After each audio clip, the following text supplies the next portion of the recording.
Hello সবাইকে, কেমন আছো সবাই? আশা করছি সবাই অনেক বেশি ভালো আছো, আমিও ভালো আছি। তো এই যে এটা হচ্ছে গত পরশু দিনের করা ভিডিও, মানে একাদশী ছিল সেদিনকে।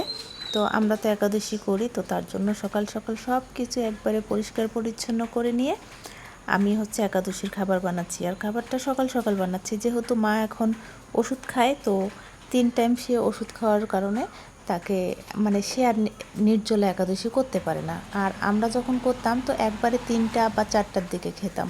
তো এই যে মায়ের জন্য মিষ্টি আলু সিদ্ধ দিয়েছি আর দুধ গরম করে নিচ্ছি।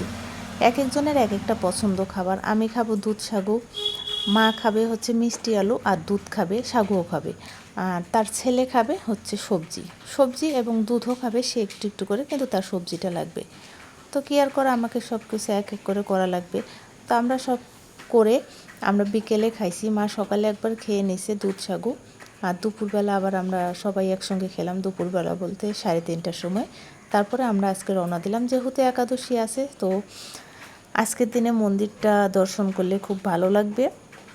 মন্দিরে হচ্ছে আজকে যে কীর্তন থাকে, মানে একাদশীর উপাস থেকে কীর্তন শুনে কিছু সময় কাটানো, সেটা ভাগ্যের ব্যাপার, সৌভাগ্যের ব্যাপার। তার জন্য চলে আসলাম। আর এর আগে আমি এই ইস্কন মন্দিরে আগে আসছিলাম আমার এক বোনের বাসায় বেড়াতে এসে, তখন আমরা সাভারে ছিলাম না। সাভারে তো মাত্র 2 মাস হলো আসলাম। তো এই যে মাকে নিয়ে আসছি, ওর বাবা মায়ের হাত ধরে ধরে নিয়ে যাচ্ছে। মা এখন একা একা ওইভাবে হাঁটতে পারে না, মানে মাকে ছেড়ে দেওয়া হয় না, কেউ না কেউ মায়ের সাথে থাকি, কখনো আমি, কখনো আমার মেয়ে, কখনো তার ছেলে থাকে তার সাথে।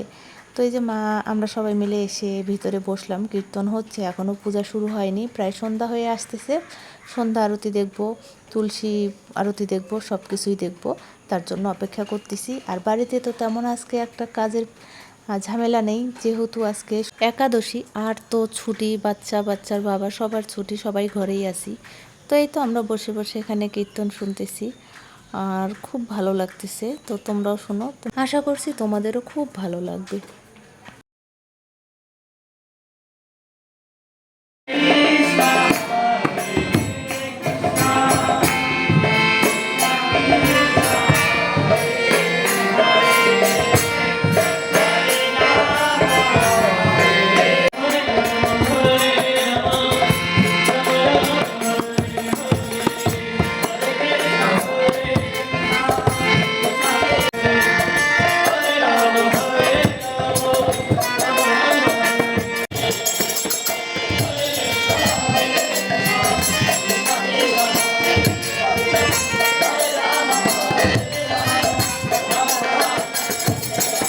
এখনও সন্ধ্যা পূজা হতে দেরি আছে। তো মাকে বললাম যে মা বাইরে যাবে নাকি হাঁটবে নাকি, তো মা খুব একটা এখন হাঁটতে চায় না, তার কষ্ট হয়। তো মা বলল যে আমি এখানেই বসে থাকি।